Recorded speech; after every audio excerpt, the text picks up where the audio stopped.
Indian premier লিগের নিলাম মানেই ক্রিকেট দুনিয়ায় উত্তেজনার পারদ চড়ে যাওয়া। সামনেই আইপিএলের মিনি নিলাম ঘিরে সময়ের সাথে সাথে আলোচনা বাড়ছে ক্রিকেট পাড়ায়।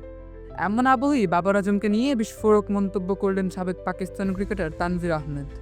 ভারত পাকিস্তানের রাজনৈতিক ও কূটনৈতিক সম্পর্কের টানাপোড়েনের কারণে বহু বছর ধরেই পাকিস্তানের ক্রিকেটাররা আইপিএলের বাইরে। সেই বাস্তবতাকে সামনে রেখেই তানভীর আহমেদের দাবি, যদি বাবর আজমের আইপিএল খেলার সুযোগ হতো তাহলে তিনি শুধু অংশগ্রহণই করতেন না, বরং লিগের সবচেয়ে দামি খেলোয়াড় হিসেবে দল পেতেন।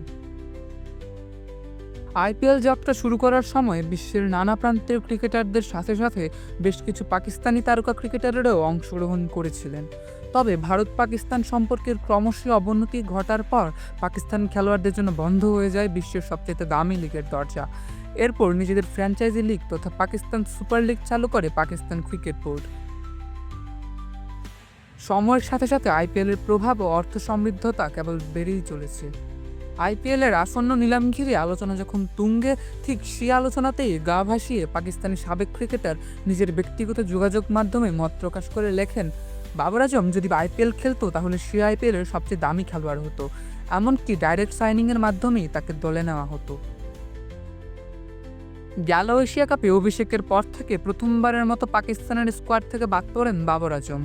যদিও টুর্নামেন্ট শেষে আবার জাতীয় দলে ফেরেনি পাকিস্তানি তারকা, তবুও ফর্ম নিয়ে প্রশ্ন থেকেই গিয়েছে।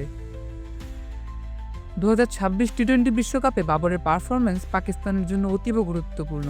সেই লক্ষ্যকে সামনে রেখেই বাবর আজম এবার সিডনি সিক্সার্সের হয়ে বিগ ব্যাশ লিগে মাঠে নামতে যাচ্ছেন।